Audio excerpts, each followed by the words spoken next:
నమస్తే రమగారు. నమస్తే జయ. శ్రీరామనవమి శుభాకాంక్షలండి. నీకు కూడా జయ. సుమన్ టీవీ ప్రేక్షకులందరికీ శ్రీరామనవమి శుభాకాంక్షలు. మనం ప్రతి సంవత్సరం మాట్లాడుకుంటాము. అంగరంగ వైభవంగా ప్రతి వీధిలోనూ అంటే ప్రతి గ్రామంలో రామాలయం అనేది ఖచ్చితంగా ఉంటుంది కదా రమగారు. ఏ దేవాలయం ఉన్నా లేకున్నా. రామాలయం అంటే కనీసం రామభజన మందిరమైన ఉంటుంది. భారతదేశంలో రామ మందిరం లేని ఊరే లేదు. అవును, అవును. చాలా బాగా జరుగుతుందండి. పెళ్లి వేడుకలు అంగరంగ వైభవంగా చేస్తారు. చక్కగా పందిళ్లు వేస్తారు. ఇక భద్రాచలంలో అయితే చెప్పనక్కర్లేదు. ఎప్పుడైనా వెళ్ళారా రమ్మగారు కళ్యాణానికి? వెళ్ళలేదు జయ. చాలా చిన్నప్పటి నుంచి రేడియో కామెంటరీ వింటాం అలవాటు మాకు.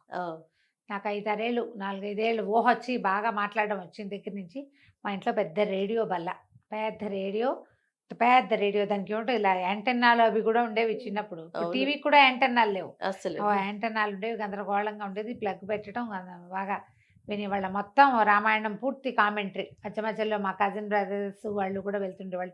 మా కాలేజీ విద్యార్థులు, మా దువ్వూరు తాతగారు, ఉషశ్రీ గారిది, అలా ఎంతమందిదో వింటుండేవాళ్ళం. కళ్యాణానికి మేము వెళ్ళిందే లేదు. మా ఊళ్ళో కళ్యాణం చేసుకునేవాళ్ళం. ఓకే. మాకు సొంత ఇళ్లలో కళ్యాణం చేసుకునే అలవాటు కూడా ఉంది. అందుకని భద్రాచలానికి వెళ్ళాల. ఓకే. భగవంతుడు కూడా కళ్యాణం చేస్తారండి మీరు? ఇంట్లో కూడా కళ్యాణం చేసుకుంటాం. మాకు అదృష్టం ఏంటంటే భద్రాచలంలో ఏ చిత్రకూట మండపంలో అయితే కళ్యాణం జరుగుతుందో అది భగవత్ ప్రసాదం వల్ల.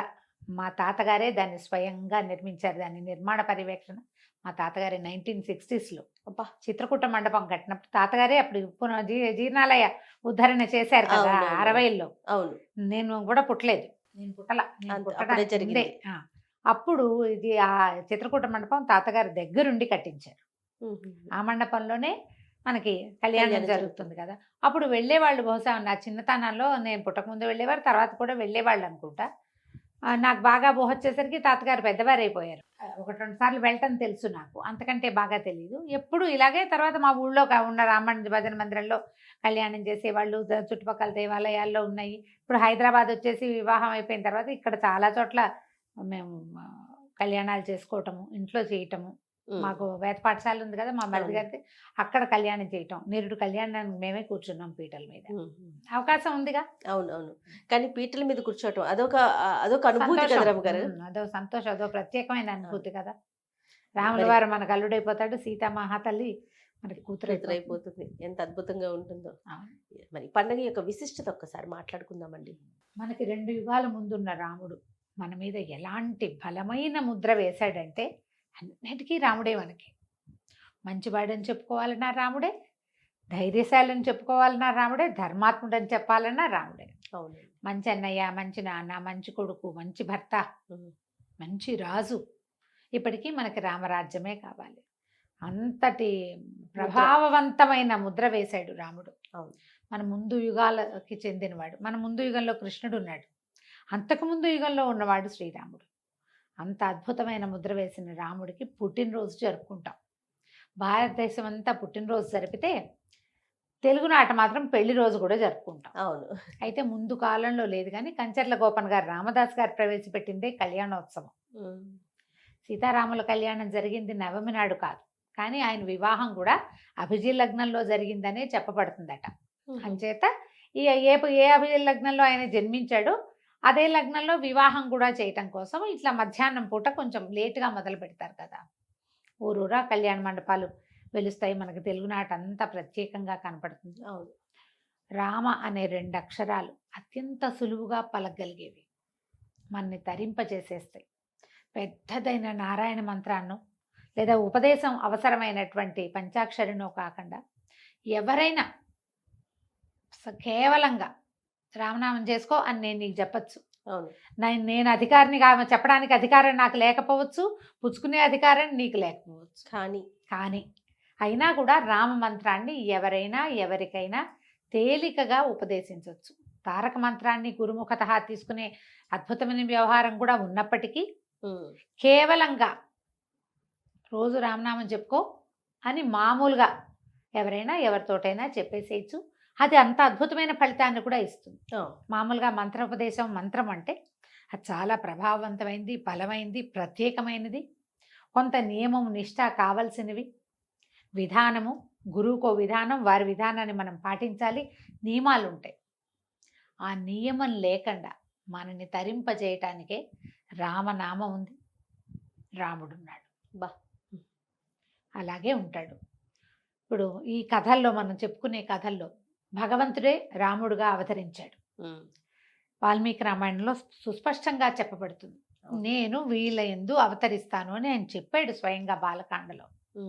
చెప్పిన తర్వాత జరిగిన పుత్రకామేష్టిలో పాయసం వచ్చింది. పుత్రకామేష్టిలో ఉన్న యజ్ఞపురుషుడు పాయసం తీసుకొచ్చి ఇచ్చాడు దశరథుడికి. ఆయన 3 భార్యలకి పంచుకోమని. ఆయన ఒక ఆవిడకి ఒక సగభాగము, రెండో ఆవిడకి పావు భాగము, మూడో ఆవిడకి 4వ భాగము, ఇట్లా చొప్పున 2 భాగాలు మధ్యలో ఆవిడకి దక్కేలాగా చేసి పంచిపెడితే పాయసాన్నంలో అర్ధభాగంగా, అంటే దశరథుని తాలూకు తపశ్శక్తిలో, తపో ఫలితంలో సగభాగంగా భగవంతుడు జన్మించాడు. కానీ ఆయన పుట్టిన నాటి నుంచి వెళ్ళిపోయే నాటి వరకు, అవతారం చాలించి నిష్క్రమించే నాటి వరకు తనని భగవంతుడుగా ఎక్కడా ఎప్పుడు ఏ సందర్భంలోనూ చెప్పుకోలేదు. అవును, భగవంతుడిగా ప్రవర్తించలేదు. ఒక అద్భుతమైనటువంటి అతిమానుషమైనటువంటి మానవుడిగానే కనిపించాడు. అలాగే ప్రవర్తించాడు. మానవులకుండే రాగద్వేషాలు అనుభవించి చూపించాడు.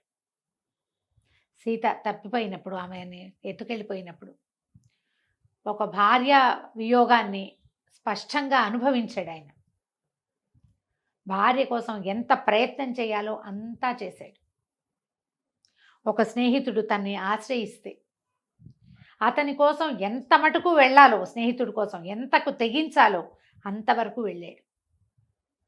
ఒకరు తనని ఆశ్రయిస్తే, విభీషణుడు ఆశ్రయించాడు. మా అన్న దుర్మార్గుడు, అతను ధర్మం తప్పాడు, నన్ను వెడలగొట్టాడంటే నాతో ఉండు, నిన్ను రాజును చేస్తానన్నాడు. ధర్మం ఎవరి పక్కనుందో వాళ్ళ పక్కనలా ఉన్నాడు. సుగ్రీవుడి దగ్గర అట్లాగే కదా ఉన్నాడు. అన్నదమ్ముల్లో ఒకరిని సంహరించి రెండో వాడిని రాజును చేయటం సాధారణంగా వింటే అది కరెక్ట్ కాదనిపిస్తుంది మనకి. కానీ ఎవరి యందు ధర్మం ఉందో వాడితోటే ఉన్నాడు. సుగ్రీవుడు ధర్మం తప్పి వాలి రాజ్యం తీసుకోలే, కానీ వాలి ధర్మం తప్పి సుగ్రీవుడి భార్యను తీసుకున్నాడు. వాలి అడిగేట, నువ్వు నన్ను అన్నయ్య ఆశ్రయించుంటే నీ భార్యను తీసుకొచ్చి చేతిలో పెట్టేవాడిని, నువ్వు సుగ్రీవుడు ఆశ్రయించవని. నువ్వు సుగ్రీవుడి భార్యని, అతను జీవించి ఉండగా అతని భార్యని నీ భార్యగా చేసుకున్నావు. నువ్వు అధర్మంలో ఉన్నావు. సుగ్రీవుడు ధర్మంతో ఉన్నాడు. ఒక ధర్మం తప్పిన వాడితోటి నా భార్యను వెతుకోవడానికి సహాయం కూడా నేను అడగనన్నాడు. నిజానికి వాళ్ళు మహాబలవంతుడు. రావణాసురుడు ఆయన తోకలో ఉన్న ఓ చిన్న వెంట్రుకతో సమానం వాలికి. వాళ్ళని ఆశ్రయిస్తే చాలా సులువుగా పని అయిపోయేది. కానీ రాముడు ధర్మం తప్పడు. అధర్మంగా ప్రవర్తించేటువంటి వాలితోటి స్నేహాన్ని కూడా ఆయన ఇచ్చగించాలి. మనుషులు ఎలా ఉండాలో అలా చేసి చూపించాడు. నువ్వు ధర్మంతో ఉండు, బలవంతుడు కాదు, ధర్మాత్ముడితో ఉండు. బలవంతుడితో ఉంటే కొన్ని పనులు అవుతాయి, కానీ ఒక్కొక్కసారి వాడి బలం నీ మీదకి అతి బలంగా ప్రవర్తించవచ్చు. కానీ ధర్మాత్ముడితో ఉంటే వాడు ఎప్పుడూ ధర్మంతో ఉంటాడు, తన విధి విధానం ప్రకారం ఉంటాడు. అలాంటి ప్రత్యేకమైన వ్యక్తిత్వం ఉండటం వల్లే రాముడు ఇప్పటికీ మనకి ప్రత్యక్ష దైవంగా ఉన్నాడు. ఆయన ఏ మహిమలు చూపల, మహత్యాలు చూపలేదు, ఏది ఎవరికి ఇచ్చేసినట్టుగా మనకి కనపడదు. అంటే ఒక ఏదైనా కోరుకోగానే ఇప్పుడు కుచేలుడికి కృష్ణుడు అతనికి రాజ్య సంపదలు చాలా సంపదనిచ్చాడు, అలాంటిది చేయలే. శక్తితోటి చేశాడు, బలంతో, ధర్మంతో, న్యాయబుద్ధితోటి చేసినట్టే కనిపిస్తుంది. మనిషిగా ఎలా ఉండాలో, ఒక పరిపూర్ణ మానవుడు ఎలా ఉండాలో అలా ఉండి చూపించాడు. కాబట్టి రాముడు మనకి దైవంగా ఉన్నాడు. ఆ రాముడిని ప్రతి సంవత్సరం ఆయన పుట్టినరోజు నాడు తలుచుకోవటం, ఆయన తాలూకు ప్రత్యేకమైన కళ్యాణ గుణాలకి కారకురాలైనటువంటి సీతామహాసాధ్విని కూడా ఆ రోజునే తలుచుకుని ఆమెను ఆయన పక్కన కూర్చోబెట్టి ఇద్దరికి వివాహం జరిపి, ఆ వివాహ వేడుక మన చేత్తోటే చేస్తున్నంత సంతోషంగా ఆనందంగా జరుపుకునేందుకు మనకు ఒక అవకాశం లభిస్తుంది. ప్రతి ఏటా చేస్తాం. మన పుట్టినరోజు జరుపుకున్నట్టే రాముల వారి పుట్టినరోజు, కృష్ణ పరమాత్మ పుట్టినరోజు కొంతమందే ఇష్టంగా చేస్తారు, కొంతమందికి అలవాటు ఉండదు. రాముల వారి పుట్టినరోజు అందరికీ పుట్టినరోజే, అందరూ చేసుకుంటారు. ఎందుకంటే ఆ రోజు కళ్యాణం కూడా చేస్తాం కాబట్టి, రాముడే మనకి ఆదర్శ పురుషుడు కాబట్టి. అయితే ఈ రోజున మనం ఇంట్లో ఉదయకాలమే కాస్త ఇల్లు శుభ్రం చేసుకోవటం, మనకి చేతనైనంత పూజ చేసుకోవటం, రాముడిని తలుచుకోవచ్చు. రాముడికి సంబంధించిన ఎన్నో రకాల శ్లోకాలు స్తోత్రాలు ఉన్నాయి. రామరక్షా స్తోత్రం అని, తర్వాత శ్రీరామ ఆపదుద్ధారక స్తోత్రం అని, రామ అష్టోత్తరాలు, ఇలా ఏవైనా 4 శ్లోకాలు చదువుకుని, రాముల వారి పట్టాభిషేకం లేని ఇల్లు ఉండదు. అందరి ఇళ్లలోనూ సీతారాముల పటం ఉంటుంది. పటానికి కొంచెం గంధం కుంకుమ అలంకరించి, పుష్పాలతో అలంకారం చేసి, ధూపము దీపము చూపించి, ఆ నైవేద్యం రాముడికి పెద్ద నైవేద్యాలు కూడా ఏం అక్కర్లేదు. సింపుల్గా అంత బెల్లం ముక్క, ఓ ఏలక్కాయ, ఒక 2 మిరియాలు తగిలిస్తే చాలు. కొద్దిగా పానకము వడపప్పు నివేదన చేసుకుని రాముడిని తలుచుకోండి. మీ ఇంట్లో రామాయణం పుస్తకం కనుక ఉంటే 1 పేజీ మీ అవకాశాన్ని బట్టి చదువుకోండి. చాలామంది కొంటారు, ఏం చదవరు, పైన ఎక్కడో కనపడుతూ ఉంటుంది. వచ్చిన వాళ్ళు అబ్బో మీ ఇంట్లో రామాయణం ఉంది అంటే సంతోషంగా ఉంటుంది. కానీ దాన్ని మనం ఏం చెయ్యం కదా. పర్వదినం రోజున తప్పకుండా చదవగలిగితే ఎక్కువ చదవండి, లేకపోతే కొన్ని పేజీలైనా చదువుకోండి. చదవగలిగే వాళ్ళు ఉంటే కనుక సీతా కళ్యాణ ఘట్టం, పుత్రకామేష్టి ఘట్టం చదువుకోవచ్చు, సీతా కళ్యాణ ఘట్టం చదువుకోవచ్చు, అయోధ్యకాండ మొదటి 2 సర్గలు, రామగుణ వర్ణనం కావాలంటే అది చదువుకోవచ్చు. లేదా ఇవన్నీ కాదండి, చివరి సర్గ చదువుతామంటే పట్టాభిషేక సర్గ యుద్ధకాండ చివరిలో ఉంటుంది. ఏదైనా ఒక సర్గ చదువుకుని రాముల వారి పుట్టినరోజుని సంతోషంగా, ఆనందంగా, భక్తి తత్పరతతోటి జరుపుకుందాం. తప్పకుండా రమ్మగారు. నమస్తే. నమస్తే జయ. సుమన్ టీవీలో మీ పర్సనల్ అండ్ బిజినెస్ ప్రమోషన్స్ కోసం కింది నెంబర్కి కాంటాక్ట్ చేయండి.